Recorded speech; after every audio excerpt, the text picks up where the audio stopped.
Welkom bij Scheldemondig. Mijn naam is Nicole Wieme. Vanavond heb ik een hele bijzondere gast aan mijn tafel zitten. Met wie heb ik hier vanavond genoegen? Met Roberta Dreja, ik kom uit Rotterdam en we kennen elkaar al heel wat jaartjes. En van wat, Roberto? Nou, ik heb je voor het eerst ontmoet. Het was bij de Beauty Award wedstrijd in Utrecht en toen heb je ook nog gewonnen, ook nog. Ja, dat klopt. Ja. Dat was in 1996. Maar Roberto, we zitten hier niet voor mijn passie. Ik wil jouw passie weten. Ja. Hoe ben je daar aangekomen? Ja, ik ben begonnen eigenlijk op de Kappersacademie in 1980. Toen heb ik in 1983 een prijs gewonnen. Toen deed ik mee aan fantasie make-up en haar fantasie, maar ik deed meer voor de make-up mee. En toen was er nog mijn model Els Vergalen, de tante van André Hazes junior. Die deed toen mee en heb ik toen de prijs gewonnen, de Rhein-Ruhr-Bokaal in Duitsland, met fantasie make-up. Oké, en dat was dus op die beurs in Duitsland? Die grote beautybeurs? Klopt, ja. Dan steeds iets er. En dat ging vanuit de Kappersacademie, 83. 84 ben ik geslaagd, Nicole. En toen ging ik werken bij heel veel salons, bij Baxeban, bij Hans Snels.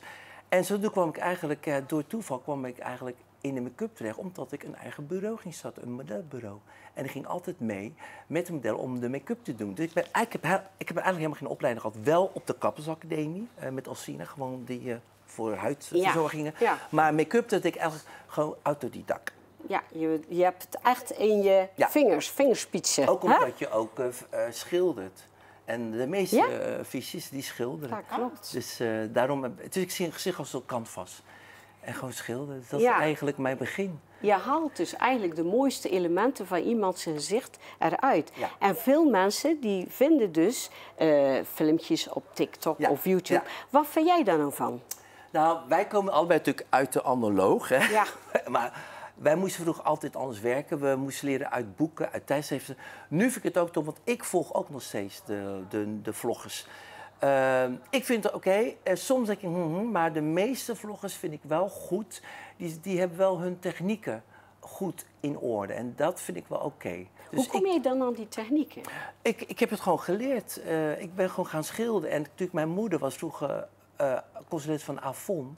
En die ging zich altijd opmaken. Ik zat als klein kind te koekeloeren. Ja, dat klopt. En schoonheid. Ja, precies. Ja, dat boekje waar je dus...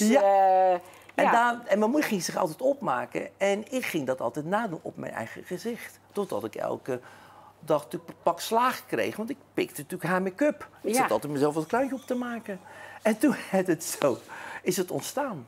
Okay, daar is het eigenlijk ontstaan. En gewoon oefenen. Oefening baart kunst. Dus ik heb het gewoon vanuit mezelf geleerd. En door veel ervaring heb ik er gewoon, je bent een ontzettende topartiest, dat mag ik toch wel zeggen, Roberto. Want ik ken je natuurlijk wat je allemaal gedaan hebt. Ik weet dat je ook bij het filmfestival in Cannes zat. Daar zit je natuurlijk niet zomaar, hè? Nee, dit is nu de 6e keer, Nicole. Op een gegeven moment dat je... toen ik begon als visagist, toen kreeg ik een kans via Jenno Cosmetics om make-up te doen. De make-up tips van de week, 5 uur zo. Dat was 1994, 1995 had ik 2 jaar lang tips, make-up tip van de week. En daar heb ik ook heel veel geleerd. Op een gegeven moment, door je ervaring en door mensen die je dus ontmoet in het vak, krijg je dus op een gegeven moment steeds meer een soort ophoping van erkenning. En toen was er nog geen YouTube, er was nog geen, noem maar op, er was geen social media. Nee. Jij weet het, we moesten het hebben van een magazine, de krant, de mond-to-mond reclame en het veel doen op podia en op verschillende beurzen waar we op werkten. En toen werd ik op een gegeven moment gevraagd, Roberto, zou je mee willen gaan met een team om de make-up te doen voor de celebs die dus op het feest kwamen op de filmfestival in Cannes. Prachtig. En ook de modellenshows doen. En nu werk ik samen met Monopol, met Event City International, van Luc en Andrea.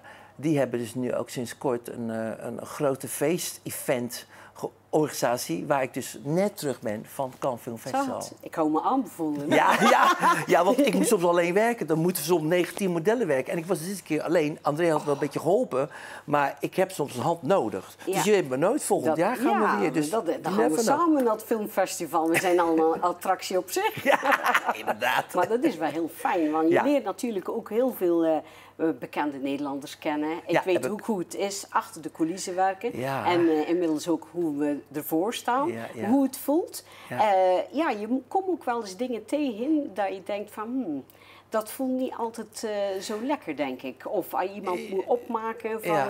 Nou, dat heb je ook. Wij werken met gevoel. Als ik merk dat een model of een artiest of een balletdanser of danseres of een acteur, noem maar op, geen een kille uitstraling heeft, dan ga ik me vaak afsluiten. Ik werk wel, maar ik ga dan niet meer... Want je bent vaak heel erg persoonlijk bezig, hè, met de persoon die in je stoel zit. Ja, je raakt iemand aan. Ja, dus dan ben ik ook gereserveerd. Ja. Maar meestal, ik heb nooit last. Het zijn zelden dat ik denk van nou, maar ik heb altijd lol. Maar alleen, je moet wel serieus gillen brullen, maar als je werkt, dan moet je werken. Dan moet je ook op tijd klaar zijn.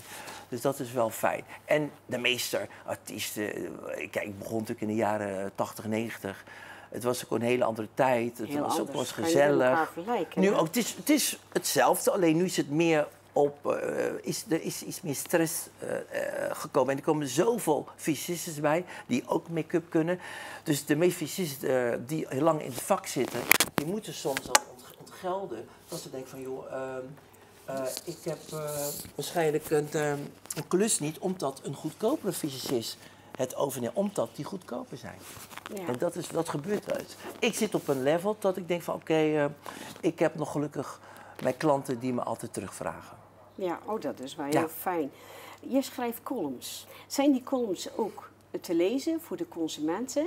Nou, ik had een aantal columns. Ik ben nu even gestopt met columns, omdat ik veel te druk ben. Mijn laatste columns was in The Beauty Professional. Heb ik de covers gedaan.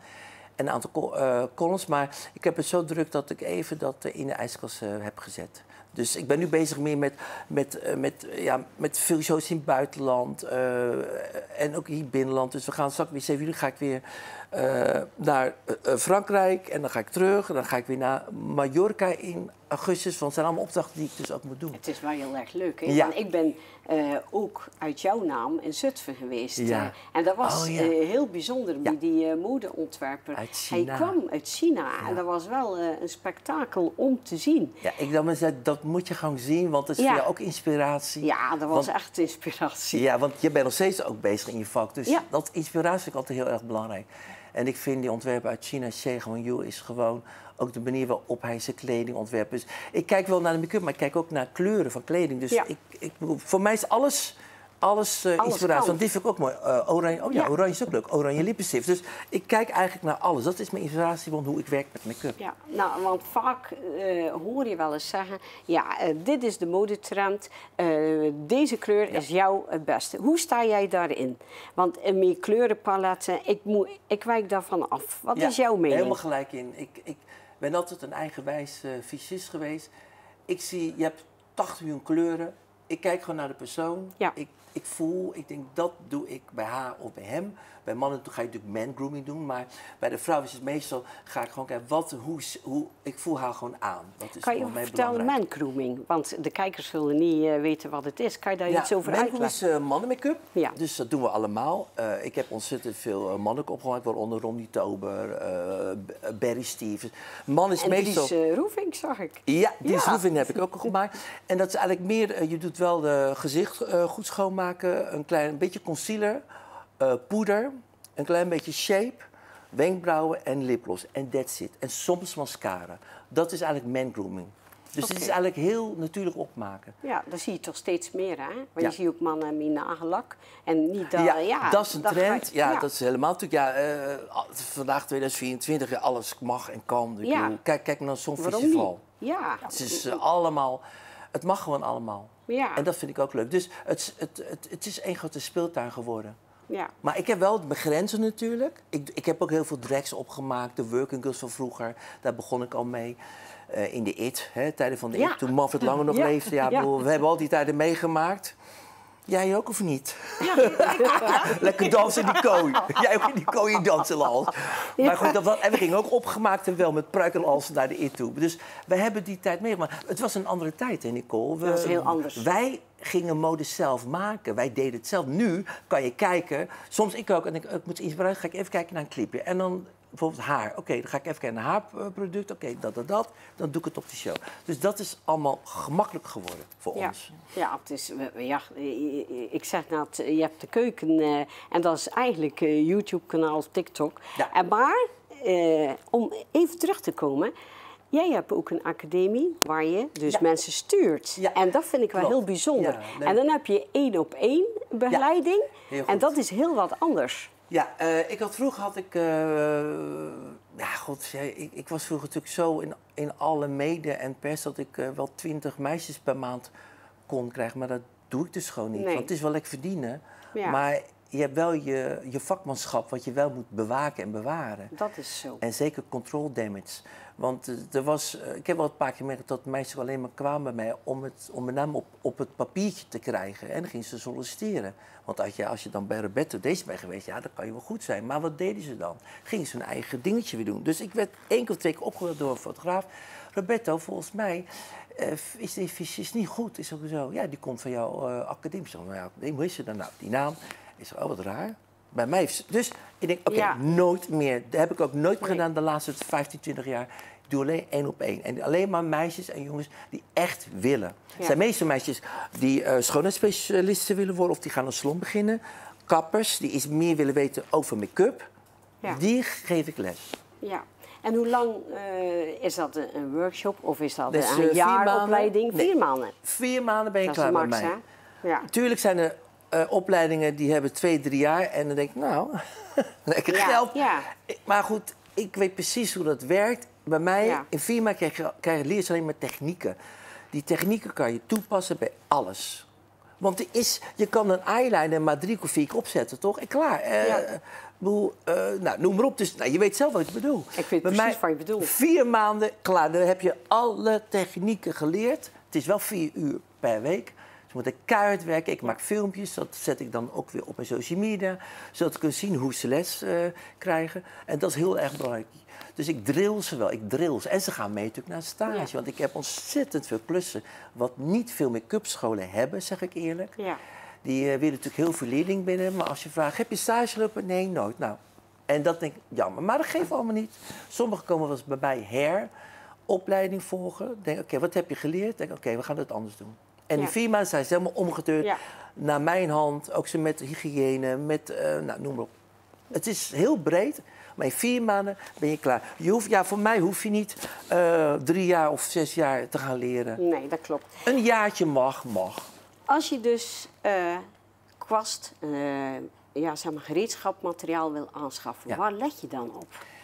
Tegenwoordig, vroeger hadden wij natuurlijk haren, dat mag nou niet meer. Goede synthetic brushes, synthetic. En de meeste synthetic zijn ook heel mooi zacht. Ze zijn echt zacht, gewoon echt zacht. Het is gewoon synthetic. Ja. Maar dat is nu gewoon tegen heel erg belangrijk. En kan je uitleggen waarom die haren niet meer mogen? Nou, ten eerste, het is natuurlijk de PETA, dierenbescherming. Ja. En kijk, in haartjes, zitten kleine schubbetjes. En ik heb ook echte brushes gehad met echt haar. Die moest ik echt heel goed schoonmaken. Omdat het misschien tussen die kleine schubbetjes van haar nog make-up resten zitten. En dat kan natuurlijk, als je niet goed uitspoelt, dat kan natuurlijk irritatie veroorzaken bij de huid van de vrouw of de man. Dus, en synthetic, dat is eigenlijk, die hebben geen schubbetjes. Die hebben gewoon, als je dat zou vergroten, is het gewoon zeg maar 1 draad. Maar die is super dun. Ja. En ze hebben het gewoon zo in de fabriek gemaakt alsof het gewoon een echt haar is. En het is gewoon zo, maar het is allemaal synthetics. Ja. En het is sneller schoon en sneller droog. Oké. En op wat baseer je make-up zelf? Waar heb jij op gelet toen jij de make-up ging aanschaffen? De ingrediënten. Vroeger had je Beauty Without Cruelty, kan je nog herinneren? Beauty Without Cruelty, dat was lang geleden. Ik ben ook heel gek van mineralen make-uppen. Echt top. Mineralen, dat is toch... kijk, de diepere kleuren. Ja, maar het is ook gewoon, het is ook wat gezonder voor de huid. Ik bedoel, maar goed, er zijn ook heel veel make-up merken die zijn gewoon goed. Want ik bedoel, voordat de make-up merk op de markt wordt gelanceerd, moeten er heel veel testen voor worden gedaan.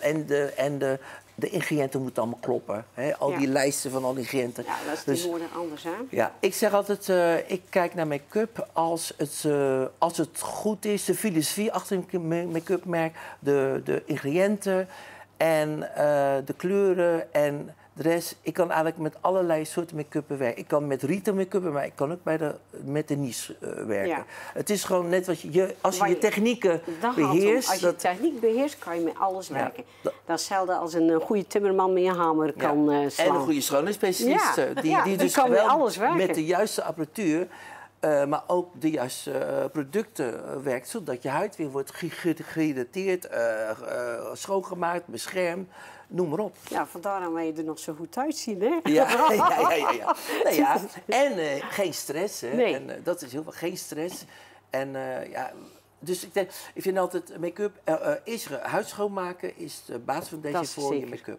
Want ik vind de meeste artiesten, en niet allemaal, maar sommige artiesten en modellen, die besteden geen aandacht aan hun huid. Dan moeten ze weer naar jou toe. Ja, dat Want klopt. jij bent met je huid maar dat bezig. zie je natuurlijk ook.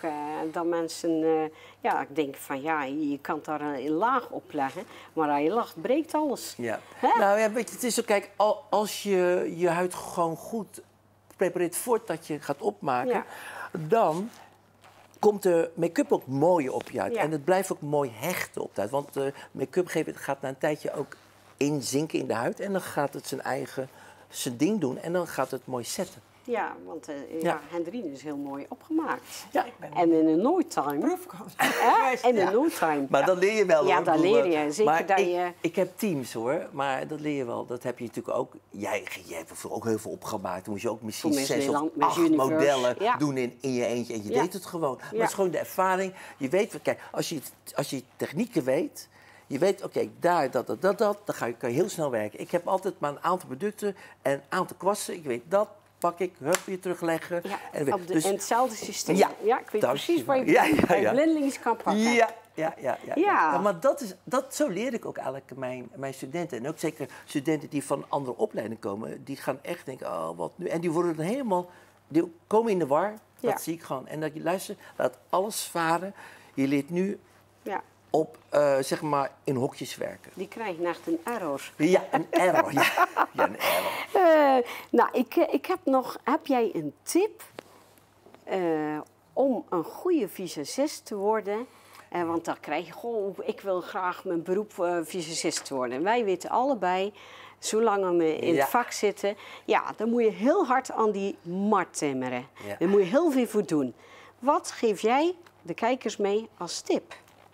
Sowieso, je moet weten is, waar wil je naartoe? Wil je de griem in? Wil je de bridal make-up in? Er zijn natuurlijk in vizier bepaalde... Kan je dat iets specifieker uitleggen? Nou, of een bruide is natuurlijk... Er zijn vaak visies die alleen maar bruidjes gaan op. Dan moet je heel natuurlijk opmaken. De ene wil, ik wil theater in. Nou, die wil natuurlijk heel zwaar opmaken. Eén zegt, ik wil naar de modeshows. Nou, daar is van alles wat. Van zwaar tot heel artistiek. Of wil je kunstvisist worden. Dus er zijn bepaalde groepen. Als je zegt, nou, vroeger was ik al best wel heel kunstzinnig en zwaar bezig. En toen zei Viola Roberto, stop ermee, want daar kan je geen centjes mee verdienen. Je moet gewoon natuurlijk opmaken, dat is je centje. En ze had gelijk. Dus ik heb gekozen voor dit soort make-up. Moet gewoon heel mooi zijn en natuurlijk opgebrengd als een soort tweede huid. En gewoon in jezelf blijven geloven. De juiste mensen ontmoeten, geduld hebben, nee kunnen accepteren. En als je gaat solliciteren, je moet je goed voorbereiden. Je moet een goede portfolio maken. Ja. Want tegenwoordig maken wij ook op studio's maken we de portfolios voor de visagisten. Komen ze met een model, gaan ze opmaken en wij gaan ze het mooi fotograferen. Zodat je dat kan presenteren als je gaat solliciteren bij een make-up agentschap. Er zijn natuurlijk heel veel uitzendbureaus, dat weet je. Al die meisjes van die grote zaken of winkels, die komen van dit soort uitzendbureaus. Dus daar kan je natuurlijk ook naartoe.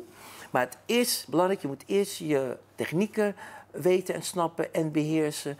Ervaring en de juiste moment pakken. Als je een kans krijgt, gelijk doen.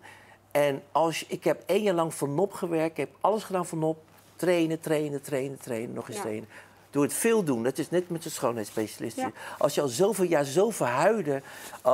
die huid heeft dat nodig, die heeft dit nodig. Dus ja, dan weet je blindelings. Ja, blindelings. Dat is eigenlijk belangrijk. En nogmaals, ik heb wat eens gehoord, ja Roberto, ik wil bij jou les nemen, omdat ik dan ook met artiesten kan werken. Ik zeg, daar is de deur. Ja, dat gebeurt vaak, hè? Ze willen ze zien. Omdat jij bepaalde dingen doet voor televisie, achter de schermen of ervoor, willen ze dan bij jou in de opleiding of leiden dan iemand op. En dat is niet de bedoeling. Precies. Het is waar jij hier in je hart zitten hebt, hoe jij het wil uitdragen. Precies, ja. En dat is, ik zeg, je moet beyond make-up denken. Mijn grootste voorbeeld is natuurlijk meneer Max Factor uit Polen. Dat is, ik heb heel veel... kijk ik naar Scott Barnes, bij Mario, Sam Fine, Dick Peters. Helaas is al in de hemel. Dat waren mijn voorbeelden. En Roy James Deunen. Dat waren echt mijn voorbeelden. Dus ik keek naar ze. En die hebben ook filosofie. Die hebben wat te zeggen over make-up. Niet zozeer over de producten, maar waarom ze het doen. En dat heb je ook. Dat heb ik toen gezien. Destijds, toen jij ging... ja, die was goed hoor. Ja, die is goed. Zeg, die is goed. Die moeten we laten winnen. Maar je ziet gewoon ook zo'n jurylid. Want je hebt ook veel juryleden. Als een jurylid werkt, dan weet je gewoon, oké, die heeft of die heeft het niet. Dat voel je. Die wat je zijn duidt, die vingerspitsen. Ja, en zoals onze lieve Willem nou zegt, possessed. Je moet helemaal bezeten zijn van je werk. Echt een vakidioot. Ja, een vakidioot. Roberto, ik wil jou vragen, heb jij nog tips voor de kijkers? Hoe je beste snel een goede make-up kan zetten? We gaan eerst de huid schoonmaken. Dat is echt al scrubben, 1 keer in de week een maskertje doen. En ga gewoon lekker gezellig naar de schoonheidsspecialisten, heel belangrijk. Heel belangrijk, echt. Want er zijn mannen gaan ook naar de schoonheidsspecialisten. Ja, zeker. Bij mij liggen er best wel wat mannen in mijn stoel, hoor. Precies. En dat, dus mannen, naar Nicole. Maar dat is zo belangrijk, want eerst je huid verzorgen. En dan ga je gewoon simpel... Ik zeg dat, begin gewoon met een concealertje. Begin daar gewoon een klein beetje de oneffen weg te halen. Hebben niet een dikke laag, maar een klein beetje met een sponsje. Pak je wel, je gaat dit gewoon heel mooi. Wat ik dus bij Henny gedaan. Ik heb gewoon de concealer gedaan. Heel mooi, subtiel over het gezicht. Een soort tweede huidlaagje. Daarna doe je gewoon de poeder overheen. En dat is eigenlijk je basis. Nog 1 kleine vraag. Een mascara. Ja. Die blijft niet eeuwig goed. Dat weet ik zeker. Want sommige mensen, ik heb mascara in mijn tas zitten al jaren. Nee. Mascara moet je binnen een maand... Het ligt aan maand. Het ligt aan hoeveel je gebruikt. Ik heb wel een tip. Ik heb een hele grote ijskast. Thuis. Doet Joop open. Daar zit het vlees. Allemaal make-up erin. In de vriezer gooien, de make-up. Of niet de ijskast. Zeker basisfoundations kan je mooi in de ijskast. Oké. Crèmes, vooral oogcremes, dat doe ik wel eens een paar uurtjes in de vriezer. Dat doe ik op en dan, dan gaat het gelijk. Of je kan in dat heel tipje zo mogelijk heet warm water op je gezicht. En dan in één keer die koude plens eroverheen. Heerlijk, dan ben je weer gelijk wakker. Ja, dat is ook kleine tipjes. Nou, Roberto, ik wil jou heel erg bedanken dat je helemaal uit het verre land en naar het Zeeuwse landje bent gekomen. En dat het nog spannend was, dat onze pont niet ging. En ik hoop dat onze kijkers hier heel veel van hebben genoten. En heel veel kijkplezier. En tot de volgende keer. Bye bye.